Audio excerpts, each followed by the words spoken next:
नमस्कार, मैं विकास रोहरा, रोशनी न्यूज़ में आप सभी का स्वागत करता हूं।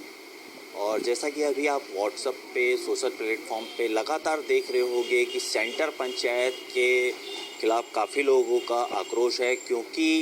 इसलिए आक्रोश है क्योंकि उनके जो नियम कायदे हैं वो काफ़ी गलत हैं और वो समाज हित में कहीं ना कहीं नहीं हो पा रहे हैं, खरे नहीं उतर पा रहे हैं। उसी संदर्भ में आज हम बात करेंगे मनोहर खटवानी जी से। और चलिए आप हमारे साथ बने रहिए, हम बात करते हैं। मनोहर खटवानी जी, पहले तो आपका हमारे चैनल में बहुत बहुत स्वागत है। धन्यवाद। आप तो अपना थोड़ा सा परिचय बताएंगे, क्योंकि जहाँ तक हमें जानकारी है आप पहले सेंटर पंचायत के में भी रह चुके हैं, वार्ड पंचायतों में भी आपने सेवा दी है समाज में बराबर। तो आप कुछ बातों से आप कहीं ना कहीं समाज के जो हैं ठेकेदार हैं, कहना चाहिए ये जो मठाधीश हैं या जो टीम है, उनसे आप खफा हैं। क्यों खफा हैं उसके बारे में आप? मैं मनोहर खटवानी, मेरा सामाजिक जीवन करीब 50 साल का है, जबकि मेरी उम्र सिर्फ 70 साल है। और सिंधी युवक समिति जो ये जुलूस प्रारंभ की थी, जिसका गठन 51 साल पहले हुआ था, जिसका मैं संस्थापक सदस्य हूँ, उस गठन करने मेरा हाथ है। और सेंट्रल पंचायत में मैं 18 साल की आयु से कार्यकारिणी में हूँ, मोटूमल भीमनानी से लेकर प्रकाश ग्वालानी तक। और सेंट्रल पंचायत का महामंत्री रहा हूँ 7 साल तक। पूरे छत्तीसगढ़ प्रदेश का कार्यवाहक अध्यक्ष रहा हूँ 12 साल तक। पर कुछ 8-10 सालों से मैं निष्क्रिय हूँ, क्योंकि जो समाज में स्थितियाँ और जो चलन चल रहा है कि हर बात का हाथ उठा के समर्थन करो, जिससे मेरा कॉन्शियस अलाउ नहीं कर रहा था, इसलिए मैं चुप करके बैठ गया हूँ। क्योंकि इस समय जो समाज की स्थितियाँ हैं, ये जो दूसरा जुलूस निकल रहा है, ये पूरा 2 महीने से ही मैटर चल रहा है समाज में। और कुछ लोग 15 पंचायतें हमारी यहाँ वार्ड पंचायत, मैं वार्ड पंचायतों की बहुत इज्जत करता हूँ, क्योंकि मैं खुद हेमूनगर वार्ड पंचायत का 10 साल तक महामंत्री रहा हूँ और 10 साल तक अध्यक्ष। लेकिन इन विचारों को ज्ञान नहीं है कि मूल समस्या क्या है। इनका सेंट्रल पंचायत सिर्फ इस्तेमाल कर रही है। और अगर ये बैठे मेरे साथ तो मैं भविष्य में इनको पूरी कहानी बता सकता हूँ। इस समय कुछ पूंजीवादी बिल्डर लॉबी जो पैसे के दम से अपना वर्चस्व चाहते हैं और अपने बच्चों को बिना सेवादारी होने के बाद भी स्थापित करना चाहते हैं, उनका राज चल रहा है और लोग इनके खिलाफ नहीं जा पा रहे हैं। आज इतना बड़ा मुद्दा है कि हमारे इष्ट देव को नासुर बोल दिया गया, मीडिया में चल रहा है पूरा। आज किसी और कास्ट का ये बोलता तो कितने बड़े दंगे हो जाते। क्योंकि वो पूंजीपति है तो कोई बोलने वाला नहीं। क्यों नहीं बोलने वाला? दहशत क्यों है? जितने पूंजीपति हैं शहर के, इनके आधे लोगों का पैसा प्रकाश ग्वालानी के थ्रू बाजार में लगा हुआ है, इसलिए वो दबे हुए हैं। और इनका ये धंधा भी है। सेंट्रल पंचायत का एक अध्यक्ष जिसने बाजार के पैसे उठा के हाथ खड़ा कर दिया, और इन्होंने मध्यस्थता की, जिसमें इन्होंने दलाली कमाई 20%, किसी को 25%, यानी इन्होंने धंधा किया। बीच में मैं उसी चीज़ में आपसे रोकना चाहूँगा इस सवाल को। जैसे आपने अभी कहा कि पूर्व अध्यक्ष थे सेंटर पंचायत के शिव दसानी जी, और वो मार्केट से काफ़ी करोड़ों रुपए का ब्याज में पैसा लिया था। और जहाँ तक हमें कुछ जानकारियाँ मिली है कि उन्होंने जैसे किसी से 1 करोड़ लिया तो उसको उन्होंने 10 लाख या 15 लाख या 20 लाख दिया, बाकी पैसे सारे वो हो गया। क्या ये बात सही है? हाँ, ये इसमें जो वर्तमान में जो पदाधिकारी हैं, इनकी बड़ी भूमिका रही। इन्होंने शिवदासानी से मिल के कई पैसा कमाया, लोगों को नहीं दिया। और मुझे तो डर है कि वर्तमान में भी जो इस समय मठाधीश बना हुआ है, ऐसा ही कुछ हो सकता है। क्योंकि पूरे बिलासपुर के, जिस तरह अपन बोलते हैं कि इतने लोग पैसे खा के हजारों करोड़ भाग गए विदेश, अगर अदानी भाग जाएगा तो बैंकों का क्या होगा? उसी तरह अगर ये प्रकाश गोवालानी हाथ उठा देगा तो आधा बिलासपुर का पैसा खत्म हो जाएगा। जैसा कि आपने बताया कि 50 सालों से लगभग आप समाज सेवी से जुड़े हुए हैं और समाज में लगातार आपने सेवा की है, और आपका कहना है कि 10-12 साल से लगातार कुछ मठाधीश जो हैं, जो इनकी टीम है, ये कहीं ना कहीं समाज को बांटने का काम कर रही है। और जैसा कि आपने बताया कि भाई सिंधी युवा समिति विगत 50 सालों से वो चेटी चंद का जुलूस निकाल रही है, और इस साल तो 51वां साल था उनका।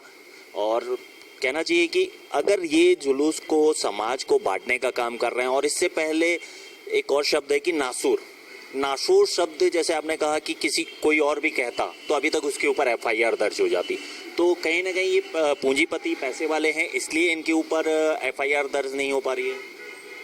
हाँ, FIR तो कुछ लोग अभी तैयारी कर रहे हैं, लेकिन जहाँ तक मेरा अनुभव है कि उससे हमें फायदा नहीं मिलेगा। पर हमको फायदा नफा नुकसान न देख के जो धर्म के पीछे लड़ाई लड़नी है वो तो लड़नी ही चाहिए, क्योंकि ये बहुत पैसे वाले और पावरफुल है। और जो दूसरा जुलूस निकला था वो भी भाजपा के ही शासनकाल में निकला था, क्योंकि ये पार्टी को बहुत पैसा देते हैं। आपका कहना है कि जैसे कि 2 जुलूस है वो भाजपा के टाइम में निकला था, लगभग 6-7 साल पुरानी बात है, पिछले 10 साल पुरानी बात है। तो ये कहीं ना कहीं समाज को बांटने और एक अपना वर्चस्व स्थापित करने की लड़ाई है। ये चाहते हैं कि हम ही किंग मेकर बन के रहें समाज में, और जो भी कार्यक्रम होना है, जो भी अच्छी और बुरी चीज़ें, वो हमारे आदेश पे होंगी। और आपसे एक और चीज़ इसमें पूछनी थी कि जैसे कि झूलेलाल मंगलम जो बना है, ये तो गवर्नमेंट की ज़मीन से मिली हुई है, और इस भवन को बनाने के लिए क्या पूरे समाज ने चंदा दिया है, उसी से ही बना है। लेकिन उसके बाद भी एक हर वर्ग के लोगों तक ये झूलेलाल मंगलम है, और इसका लोग फ़ायदा नहीं ले पा रहे। यानी लोगों को जैसे किराए में चाहिए, ठीक है, कोई छोटा सा कार्यक्रम करना है, शादी ब्याह करनी है, तो वो हर वर्ग के लोगों के पास क्यों नहीं पहुंच पा रहा है, सिर्फ बड़े लोगों तक ही पहुंच पा रहा है। ये झूलेलाल मंगलम मेरे कार्यकाल में बना था। इनका जो जमीन हमें शासन से प्राप्त हुई, 2 एकड़ जमीन और 10 लाख रुपए कैश। विधानसभा अध्यक्ष उस समय कौशिक जी थे और मुख्यमंत्री जी ने, दोनों ने 5-5 लाख भी दिया, और इसके लिए हमने बहुत मेहनत की थी। और इसको पैसा तो पूरे बिलासपुर ने चंदा दिया, क्योंकि इसमें पैसे की बहुत जरूरत थी। उस समय मेरी ये योजना थी कि जो 2 लाख और 3 लाख रुपए देते हैं, उनके नाम से हम एक कमरा उन पे नाम लिख दें। लेकिन बाद में जैसे जैसे समय गुजरता गया, एक बहुत अच्छी चीज़ बन भी गई। पर ऐसा नहीं कि 2 लाख और 3 लाख ही लोगों ने दिया, इसमें 11,000, 5,000, 50,000 और 1 लाख देने वाले भी हैं। और ये जो चंदा हुआ है, ये पूज्य सिंधी सेंट्रल पंचायत के नाम से हुआ है और उसकी रसीद पे मिला है। उसके बाद एक भवन निर्माण समिति का गठन हुआ। बाद में इन लोगों ने जालसाजी करके उसे झूलेलाल सेवा समिति बना दिया। कायदे से वो भवन जो है सिंधी सेंट्रल पंचायत का है, और आजकल सिंधु भवन या झूलेलाल मंगलम भवन कहते हैं। पहले नाम होता था धर्मशाला। धर्मशाला का निर्माण इसीलिए होता था कि लोगों के काम आए। हमारे संत कंवर राम भगत इसीलिए करते थे कि जो वहाँ से पैसा मिलता था तो कुएं बनवाते थे, पानी की सेवा करते थे और धर्मशालाएं बनवाए थे, ताकि गरीबों का, बेसहारों का भला हो। और इन लोगों ने इसको व्यवसाय बना दिया है, इतना बड़ा व्यवसाय कि इन्होंने आनंद फानंद में झूलेलाल मंगलम समिति बना के सेंट्रल पंचायत के भी हाथ काट दिए। भविष्य में अगर सेंट्रल पंचायत चाहे तो भी कब्जा वापस नहीं ले सकती। ऐसे कानून बना दिए गए हैं, और उस जमीन को इन लोगों ने 25% में लीज पे ले लिया है। यानी आज जो वहाँ कमाई होगी उसका 25% इस सेंट्रल पंचायत को देंगे, 75% ये जो काकस बना है जो समिति प्राइवेट लिमिटेड कंपनी बन गई जो 45 आदमी की थी, जिसमें बिना पैसे के मैं भी सदस्य था, क्योंकि हमने सेवा की थी। आज मुझे सूचना नहीं आती, मुझे मेरा नाम काट दिया गया, जबकि कंडीशन थी आजीवन जब तक मैं जिंदा हूँ उस कमेटी का सदस्य रहूंगा। तो आज ये लोग जो 70% उठाएंगे वो ये लोग उठाएंगे, और इसमें वोट देने का अधिकार भी किसी को नहीं है। समाज का कोई भी आदमी वोट नहीं दे सकता। जैसा कि हमें जानकारी हुई है कि सेंटर पंचायत जो है झूलेलाल समिति कह लें या झूलेलाल मंगलम कह लें, इनका काम अभी ये चल रहा है, जैसे हमें जानकारी सूत्रों से मिली है कि भाई आप 5 लाख दो, 2 लाख दो, 4 लाख दो, आपको आजीवन सदस्य बना देंगे और आपकी औलाद भी रहेगी। क्या ये बात सत्य है? बिल्कुल। अभी इसमें भी ये आजीवन जो है उसमें एक फॉर्म भरा गया है जिसमें नॉमिनी दिया गया है, और वो नॉमिनी हो जाएगा सदस्य, पर वो मर गया तो उसका बेटा नॉमिनी होगा। तो ये ऐसा तो किसी उसमें नहीं होता है कि एक तो पहली बात, अगर आप दान दे रहे हैं, आप चंदा दे रहे हैं, तो चंदा दिए या नहीं आप भूल गए, नाम नहीं आता। दूसरी बात, चलिए ठीक है आपका नाम भी आ रहा है, तो आपके जीते जी तक नाम आना चाहिए, आपके जाने के बाद आपकी औलाद को वो पद क्यों मिलना चाहिए? ये तो ऐसा होना नहीं चाहिए, लेकिन हो तो रहा है। क्योंकि गवर्नमेंट ने भी आज की डेट में ऐसा किया है कि अगर आप सरकारी नौकरी पे हो, आपकी डेथ हो जाती है, तो आपके लड़के को भी जॉब नहीं मिलती। आपकी वो होगी, सामर्थ होगी, आप तब उस जगह में पहुंच पाएंगे, अन्यथा नहीं पहुंच। लेकिन यहाँ पे उल्टा क्यों हो रहा है? उल्टी गंगा क्यों बह रही है? उल्टा तो पूरा हो रहा है। अगर इसमें प्रशासन सहयोग करे या आप लोग सहयोग करो, मीडिया सहयोग करे, तो पूरी गफलेबाजी है। झूलेलाल मंगलम में अयाशी का अड्डा है। जैसा आपने अभी बताया कि सारे समाज ने भी पूरी फंडिंग दी, ठीक है। अगर ये समाज ने पूरी बराबर फंडिंग दी है तो सारी रसीदें भी होंगी वहाँ अभी तक सब चीज़ों की, चाहे 1 रुपए दान देने वाले का भी होगा, 1 लाख दान देने वाले का भी होगा। मैंने 6 महीना पहले एक आवेदन लगाया है जिसमें मैंने ये जानकारी चाहिए कि समाज में किस किस ने कितना चंदा दिया है, उस समय निर्माण में कितना खर्च हुआ था और कितना चंदा हुआ, इसकी मुझे जानकारी चाहिए। और उसका जो बुक करने का रेशो है, सिंधी समाज के लिए दूसरा रेट है और अदर समाज के लिए दूसरा है। दोनों की रेट लिस्ट मुझे दी जाए। आज 6 महीने हो गए, मुझे जवाब नहीं दिया गया। तो आपने 6 महीने पहले आपने लेटर किसको दिया था?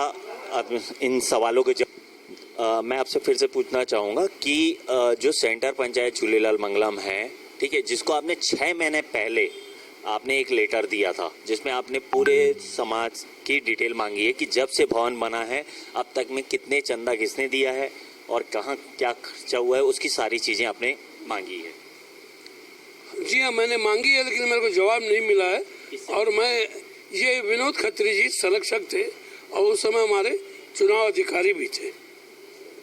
6 महीने हो गए, अभी तक आपको कोई उस लेटर का जवाब नहीं मिला, ठीक है।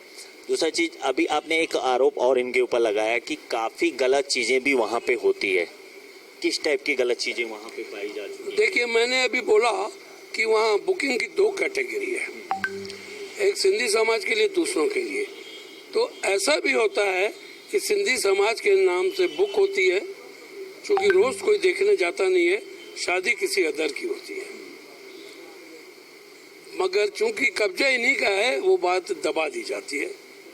आपने जो बात अभी कही, इसमें कहीं ना कहीं हमें भी कुछ सूत्रों से जानकारी मिली थी कि इससे पहले जो भवन का संचालन देख रहे थे कोई व्यक्ति, जिनका नाम हमारे पास भी आया था, है ना, तो उसे निकाल दिया गया, फिर आखिर कहीं ना कहीं फिर उसे जोड़ के रखा गया। देखिए, एक सज्जन है, जब से झूलेलाल मंगलम बना है, मैं फ्री सेवा करना चाहता था, मुझे सेवा नहीं दी गई। वो सज्जन बुधवारी बाजार में दुकान थी और उसने बीसीओ में घोटाला करके हाथ खड़ा कर दिया, बाजार का पैसा नहीं दिया और किसी उस समय